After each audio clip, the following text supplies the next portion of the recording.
الحمدللہ رب العالمین والصلاة والسلام علی رسولہ الکریم وعلی آلہ واصحابہ اجمعین اما بعد فاعوذ باللہ من الشیطان الرجیم بسم اللہ الرحمن الرحیم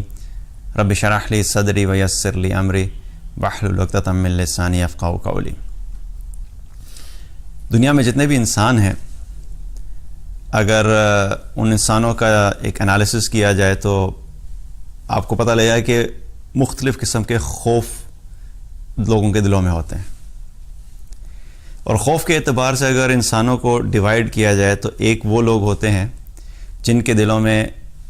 دنیا کا خوف ہوتا ہے، یا دنیا کے اعتبار سے جو چیزیں ہیں ان کا خوف ہوتا ہے۔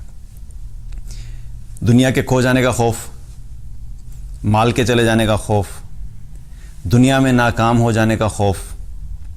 یہ سارے خوف کیا ہیں؟ یہ دنیا سے ریلیٹڈ ہیں۔ اور ایک خوف کیا ہوتا ہے؟ وہ ہے آخرت کا خوف۔ یہ دوسری کیٹیگری ہے کہ آخرت میں کہیں ناکام نہ ہو جاؤں،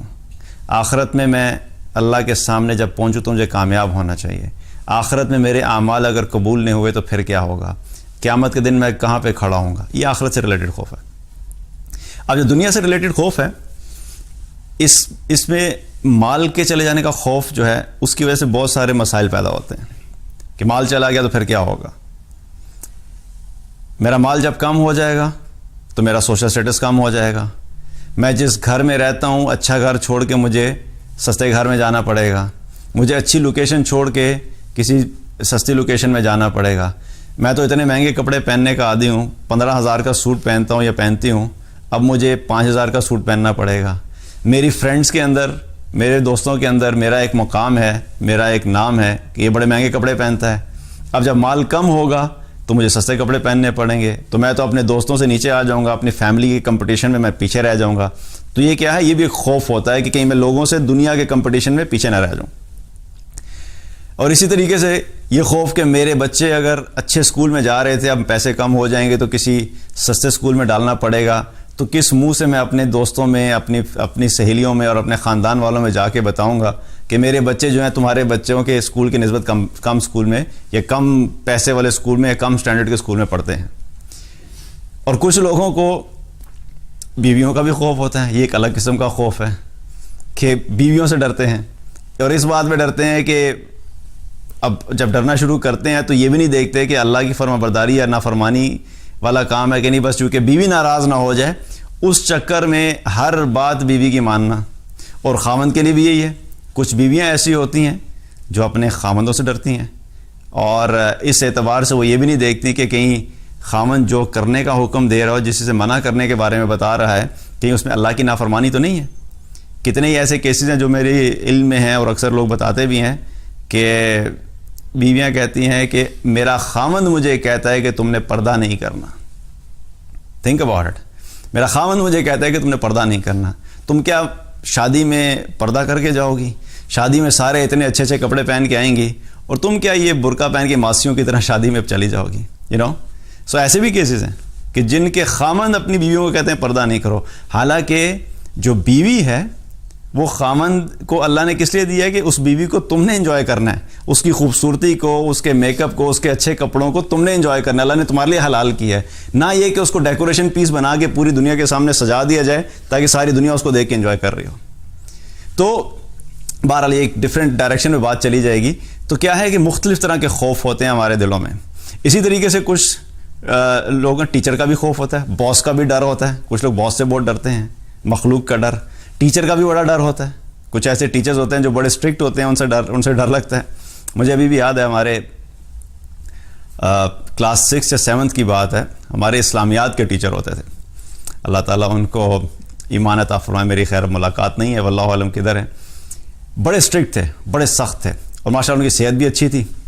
اور ان کا اتنا ڈر تھا، اتنا ٹیکا تھا، اتنا خوف ہوتا تھا کہ جب ان کی کلاس ہوتی تھی تو وہ انٹر ہونے لگتے تھے تو ان کے انٹر ہونے سے پہلے جو ہی وہ انٹر ہوتے تھے کلاس میں بالکل خاموشی ہو جاتی تھی۔ باقی ٹیچرز کو تو آ کے بولنا پڑتا نا، بیٹھ جاؤ، سیٹل ڈاؤن ہو جاؤ، ان کی صرف انٹری کافی ہوتی تھی، جو ہی وہ کلاس میں انٹر ہوتے تھے بالکل خاموشی۔ اور جب ایگزامز ہوتے تھے اور پیپرز لے کے آتے تھے، جس دن پیپر واپس کرنے کا دن ہوتا تھا نا، وہ ہمارے لیے ہوتا تھا ایسے جیسے یوم القیامہ ہے، آج قیامت کا دن قائم ہو گیا، ٹھیک، کیونکہ ان کا ڈر بڑا ہوتا تھا۔ اور ان کا ایک سٹائل تھا، جب وہ پیپر دینے لگتے تھے تو نام لیتے تھے اور نام لینے کے بعد کہتے تھے، مثال کے طور پہ تیمور احمد ادھر آ جاؤ، یوں بلاتے تھے یوں کر کے، بلکہ یوں بھی ادھر آ جاؤ. وہ جب یوں کر کے ہاتھ ہلاتے تھے نا تو وہ دل کی دھڑکنیں اوپر نیچے ہونا شروع تھے کہ آج تو بس ملک الموت سے سامنا ہونا ہی ہونا ہے. تو بہرحال اور پھر سخت تھے، اور سخت سے مراد کے مارا بھی کرتے تھے، اور جو فیل ہوتا تھا اس کو اپنے قریب بلاتے تھے اپنے ہاتھ کی رینج میں، تاکہ وہ جو تھپڑ چلے تو رینج سے مس نہ ہو، پہلے قریب بلاتے تھے. اور جس کو پڑھنا ہوتا تھا اس کو پہلے ہی پتا ہوتا کہ آج پڑھنا ہے، اس لیے وہ ویسے ہی تھوڑا فاصلہ دور رکھنے کی کوشش کرتا تھا. جو ہی قریب بلاتے تھے تو ایک تھپڑ لگاتے تھے. کچھ ٹیچرز ایسے تھے جو کک باکسنگ سیشن کرتے تھے، کہ مطلب 10 سیکنڈ میں 20 تھپڑ لگانے کی کیپیسٹی رکھتے تھے. یہ وہ ٹیچر تھے جو صرف ایک لگاتے تھے، لیکن وہ ایک لگانے کے بعد جب کان پہ لگتا تھا نا، اس کے بعد یوں لگتا تھا کہ ناسا میں بیٹھ کے انسان سپیس میں پہنچ گیا، کچھ بھی نظر نہیں آتا تھا، سب کچھ گھومنا شروع ہو جاتا تھا، آنکھوں میں اندھیرا آ جاتا تھا. ایک تھپڑ لگاتے تھے. تو ان کا بڑا خوف تھا، بات جہاں سے چل رہی تھی کہ ایک خوف تھا. تو بہرحال ایک دنیا سے ریلیٹڈ خوف ہے، مال کا چلے جانے کا خوف، مخلوق کا خوف، اور ایک آخرت کا خوف. اور جب دنیا میں لوگ زندگی بسر کرتے ہیں اس اعتبار سے بھی دو طرح سے بسر کرتے ہیں. ایک وہ لوگ ہوتے ہیں جو دنیا میں اللہ سے ڈر کے زندگی بسر کرتے ہیں کہ اللہ کا خوف ہوتا ہے، اور ایک وہ لوگ ہوتے ہیں جن کے دلوں میں اللہ کا ڈر اور اللہ کا خوف نہیں ہوتا. صحیح ابن حبان کی ایک روایت ہے، آپ صلی اللہ علیہ وسلم نے فرمایا کہ مجھے میری ذات کی، آپ صلی اللہ علیہ وسلم نے فرمایا کہ اللہ تعالیٰ فرماتا ہے کہ مجھے میری ذات کی قسم کہ میں اپنے بندوں میں 2 طرح کے خوف اور 2 طرح کا امن اکٹھا نہیں کروں گا. 2 طرح کا خوف اور 2 طرح کا امن جمع نہیں کروں گا. جو شخص دنیا میں مجھ سے ڈر کے رہا ہوگا اس کو میں آخرت میں امن عطا کروں گا، اور جو شخص مجھ سے دنیا میں نہیں ڈرا ہوگا، مجھ سے ڈرے بغیر دنیا میں زندگی بسر کی ہوگی، ایسے شخص کو میں آخرت میں خوف زدہ کروں گا. تو کیا مطلب ہے کہ جو لوگ دنیا میں اللہ کے خوف کے ساتھ زندگی بسر کرتے ہیں تو اللہ سبحانہ تعالیٰ کیا فرما رہے ہیں کہ ایسے لوگوں کو آخرت میں اللہ تعالیٰ خوف زدہ نہیں کرے گا، ان کو امن میں رکھے گا. اور قرآن میں بھی اللہ تعالیٰ نے بہت ساری جگہوں پہ مختلف اعمال کا ذکر کیا جو ایمان والوں سے ریلیٹڈ ہیں، اور فرمایا وَلَا خَوْفٌ عَلَيْهِمْ وَلَا هُمْ يَحْزَنُونَ. یہ بار بار قرآن میں آیا ہے کہ ایسے لوگوں پہ نہ کسی قسم کا کوئی خوف ہوگا اور نہ ہی وہ غمگین ہوں گے. تو اللہ ایسے لوگوں کے لیے جو لوگ اللہ سے ڈر کے دنیا میں زندگی بسر کرتے ہیں، اللہ تعالیٰ دنیا میں بھی ان کے خوف اور غم کو دور کر دیتا ہے، اور آخرت میں بھی ان کے خوف اور غم کو دور کر دے گا. تو یہ جو آخرت کا خوف ہے اور اللہ کا ڈر ہے، یہ ہمارے ایمان کا بہت اہم حصہ ہے. کیونکہ جب ہمارے دلوں سے اللہ کا ڈر نکل جاتا ہے تبھی معاشرے میں برائیاں پھیلنا شروع ہوتی ہیں. کیونکہ ہم لوگ اکثر اپنی زندگیاں لوگوں کو دیکھ کے گزار رہے ہوتے ہیں. لوگوں کا ڈر، مخلوق کا ڈر، میں نے سے بات کی کہ خاوند کو بیوی کا ڈر، بیوی کو خاوند کا ڈر، ماں باپ کا ڈر،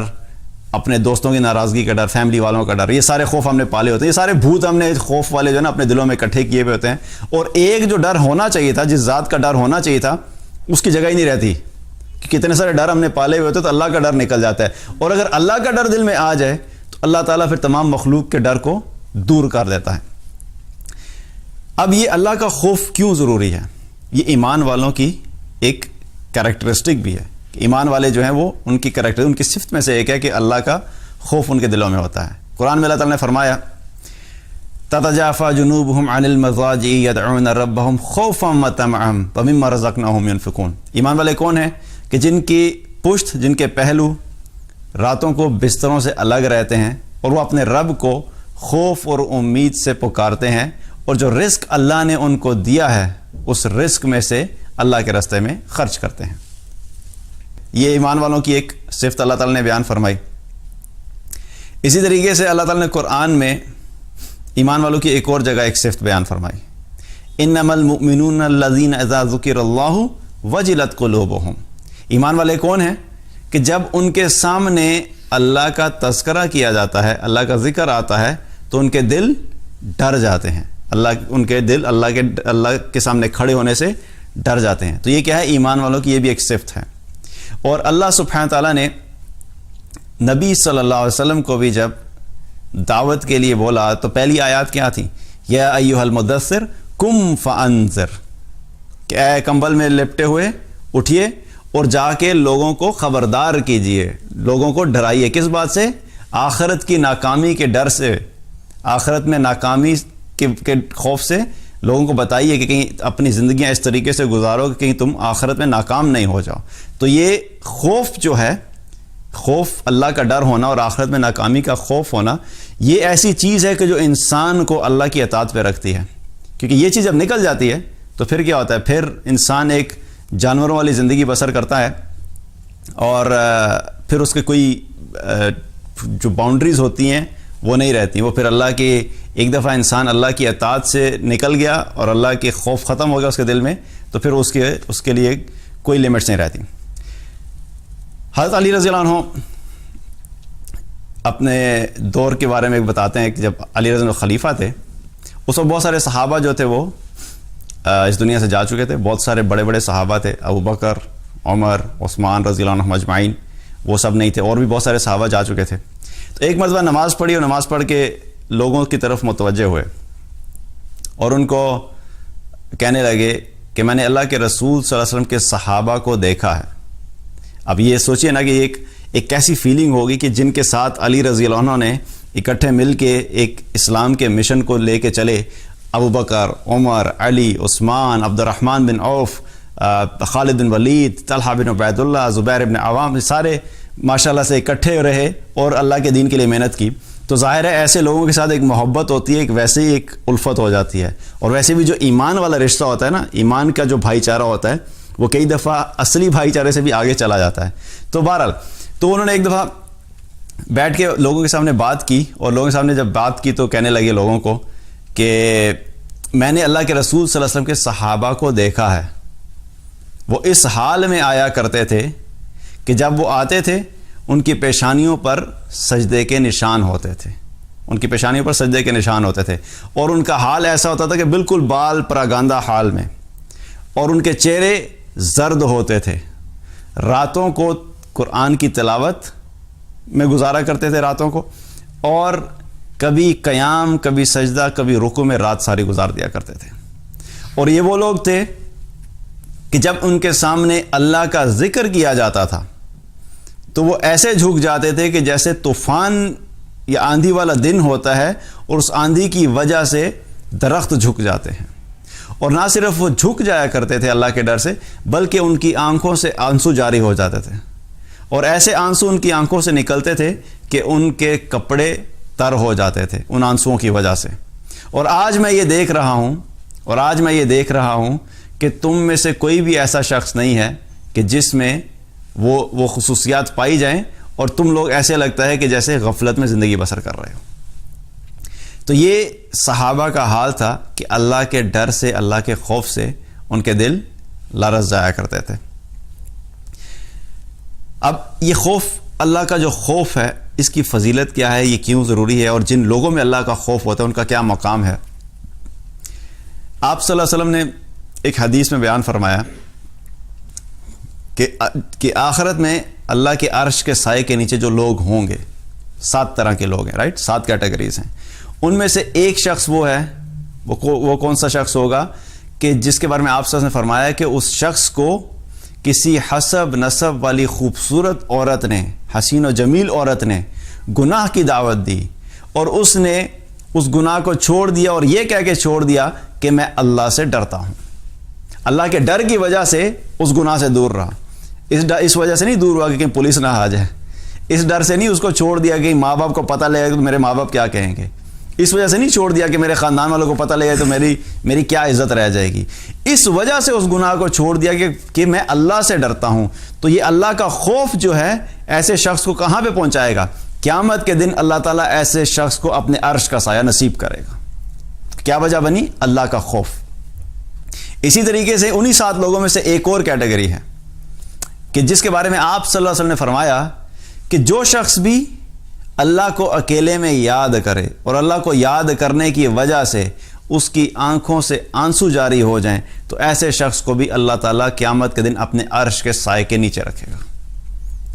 کیا ہوا کہ اللہ کو یاد کیا، اللہ کے خوف کی وجہ سے، اللہ کی محبت کی وجہ سے، آخرت میں ڈر کی وجہ، آخرت میں ناکامی کے ڈر کی وجہ سے اس کی آنکھوں سے آنسو جاری ہو گئے، تو ایسے شخص کے بارے میں آپ صلی اللہ علیہ وسلم نے کیا فرمایا کہ وہ شخص بھی اللہ کے عرش کے سائے کے نیچے ہوگا. اور ایک اور حدیث میں آتا ہے آپ صلی اللہ علیہ وسلم نے فرمایا کہ اللہ سبحانہ تعالیٰ دو طرح کی آنکھوں پہ اللہ تعالیٰ نے جہنم کو حرام کر دیا ہے. دو طرح کی آنکھیں ہیں جن پہ اللہ تعالیٰ نے جہنم کو حرام کر دیا ہے. ایک وہ آنکھ جو اللہ کو یاد کر کے روئے, جس نے اللہ کو یاد کیا اور اس آنکھ سے آنسو بہہ گیا, ایسی آنکھ اللہ تعالیٰ نے ایسی آنکھ پہ جہنم کو حرام کیا ہے. اور دوسری وہ آنکھ ہے کہ جو ساری رات اللہ کے راستے میں پہرا دیتے ہوئے جو جاگی, وہ آنکھ جو ساری رات اللہ کے راستے میں پہرا دیتے ہوئے جاگی. یہ دو طرح کی آنکھیں ہیں جس کے بارے میں آپ صلی اللہ علیہ وسلم نے فرمایا کہ ان پر اللہ تعالیٰ نے جہنم کو حرام کر دیا ہے, ان کو جہنم کی آگ چھو بھی نہیں سکتی. اور اسی طریقے سے ایک اور حدیث ہے, آپ صلی اللہ علیہ وسلم نے فرمایا, ترمذی کی روایت ہے, آپ صلی اللہ علیہ وسلم نے فرمایا کہ وہ شخص جو اللہ کو یاد کر کے رویا, ایسے شخص کا جہنم میں جانا ناممکن ہے, ایسے ہی جیسے کہ دودھ کا تھن میں واپس جانا ناممکن ہے. کہ ایسا شخص جس نے اللہ کو یاد کیا اور اللہ کو یاد کرنے کی وجہ سے رویا, اس شخص کا جہنم میں جانا ناممکن ہے, ایسے ہی جیسے کہ دودھ کا تھن میں واپس جانا ناممکن ہے. تو اللہ کو یاد کر کے جو رویا, اس کے بارے میں آپ صلی اللہ علیہ وسلم نے بہت سارے فضیلتیں بیان فرمائی, اور وہ اللہ کی رضا انشاءاللہ اس شخص کے لیے ہوگی جو اللہ کو یاد کر کے روتا ہے اور اللہ کی ڈر کی وجہ سے اپنی زندگی بسر کرتا ہے اور اللہ کی اطاعت میں اپنی زندگی بسر کرتا ہے. اور صحابہ میں یہ چیز بہت زیادہ تھی. صحابہ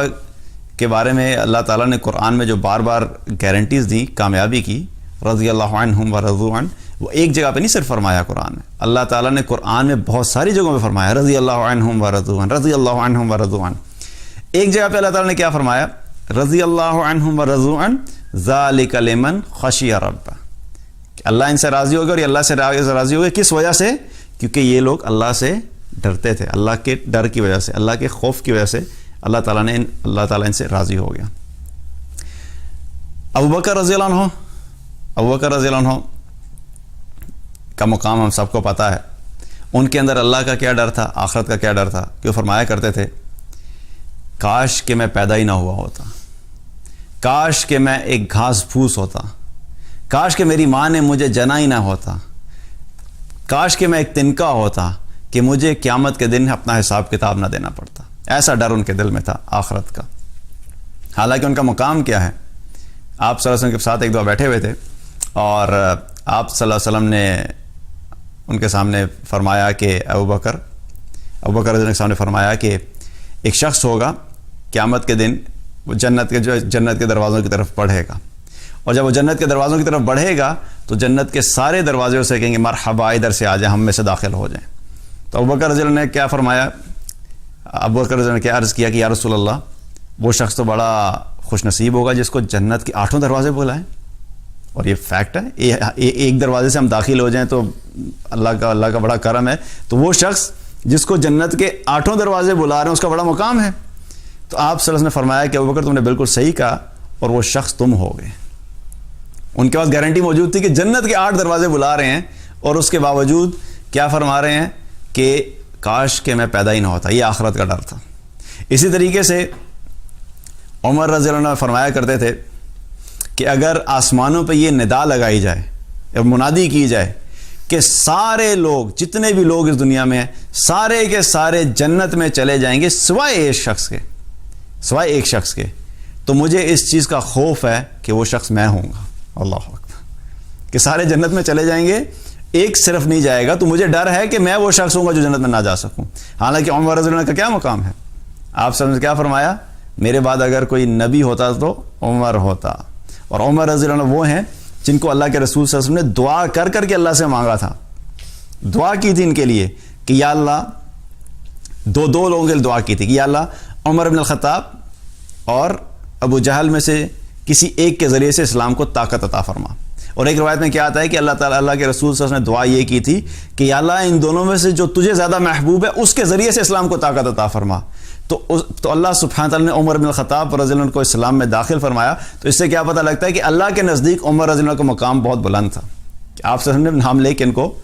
اللہ کے دین کے لیے مانگا اور اللہ تعالیٰ نے ان کو دین میں داخل کیا، اور ان کے ذریعے سے ماشاءاللہ پھر اللہ تعالیٰ نے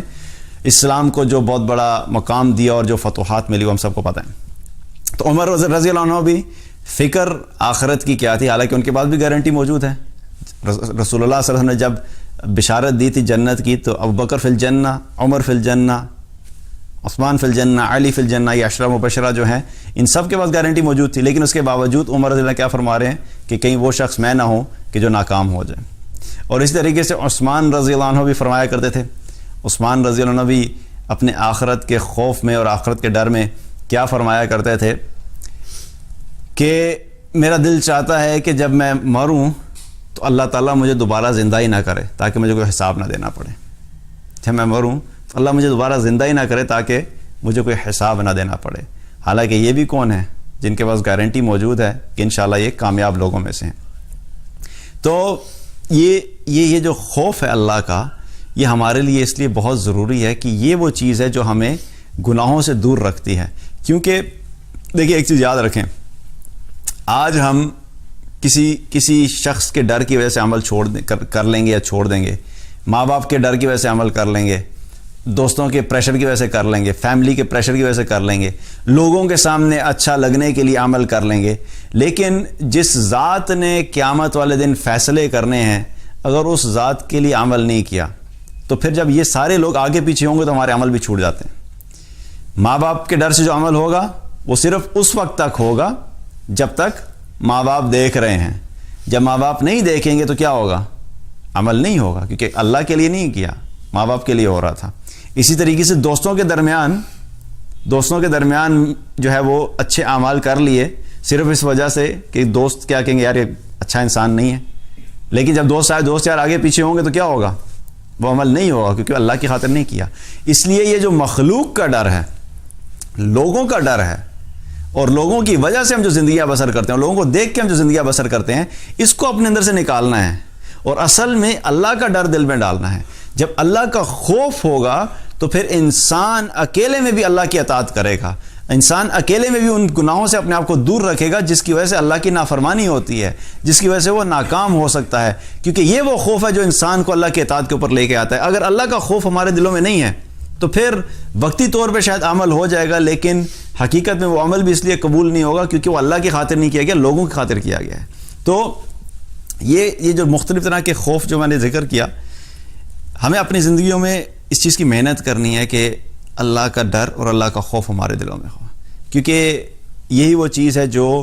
ہمیں حقیقی تقویٰ کی طرف لے جا سکتی ہے، کیونکہ اخلاص کا تعلق بھی اسی چیز سے ہی ہے، اخلاص کا تعلق بھی اسی چیز سے ہے، کیونکہ جو عمل اللہ کی خاطر نہیں ہوگا اور لوگوں کی خاطر ہوگا تو وہ کیا، وہ تو خالص اللہ کے لیے نہیں ہوا، تو جو عمل اللہ کے لیے نہیں ہے وہ اللہ کے یہاں قبول بھی نہیں ہے۔ اس لیے مستقل اس چیز کی محنت کرنی ہے کہ ہمیں دنیا کے جو خوف ہیں ان کو دور رکھنا ہے اور دنیا میں اللہ سے ڈر کے زندگی بسر کرنی ہے۔ اور جب ہم اللہ کے خوف میں زندگی بسر کریں گے اور اللہ کی اطاعت میں زندگی بسر کریں گے تو یہ جو چھوٹے چھوٹے دنیا کے خوفناک بھوت ہم نے دلوں میں پالے ہوئے ہیں نا، یہ جو پہلے میں نے بات کی جس طرح کے چھوٹی چھوٹی چیزوں کی ہمیں فکر ہوتی ہے، ٹینشن ہوتی ہے، اللہ تعالیٰ پھر انسان کو اس ٹینشن، اس فکر، اس خوف سے بھی نجات دلا دیتا ہے، کیونکہ آپ کی چیزوں دنیا میں ان چیزوں کی پرائرٹی نہیں رہتی۔ جب پرائرٹی اللہ تعالیٰ ہے، مقصد اللہ کی رضا ہے، دل میں خوف اللہ کا ہے، عمل صرف اللہ کے لیے ہو رہا ہے، تو پھر اپنے ہر معاملے میں انسان کا ایمان اور توکل اللہ پہ اتنا مضبوط ہوتا ہے کہ پھر دنیا کے معاملات اور دنیا کے لوگ اس کے ایمان کو کمزور نہیں کر سکتے، اور دنیا کے لوگ اس کی زندگی پہ اثر بھی نہیں ڈالتے۔ چاہے کوئی راضی ہو رہا ہے یا ناراض ہو رہا ہے، لیکن اللہ راضی ہے تو انسان کہتا ہے الحمدللہ۔ اگر دنیا میں کوئی مشکل آ رہی ہے لیکن اللہ راضی ہے تو الحمدللہ۔ اگر دنیا کے کچھ مال میں کمی آ گئی لیکن میرا رب میرے سے راضی ہے تو الحمدللہ۔ یہ جب اللہ کی رضا اور اللہ کا خوف انسان میں ہوتا ہے تو پھر دنیا کی زندگی بھی سکون میں ہوتی ہے، اور ایسے لوگوں کے لیے اللہ تعالیٰ نے کیا فرمایا کہ اللہ تعالیٰ قیامت والے دن بھی ایسے لوگوں کو خوف زدہ ہونے سے بچائے گا اور امن اور سکون عطا فرمائے گا۔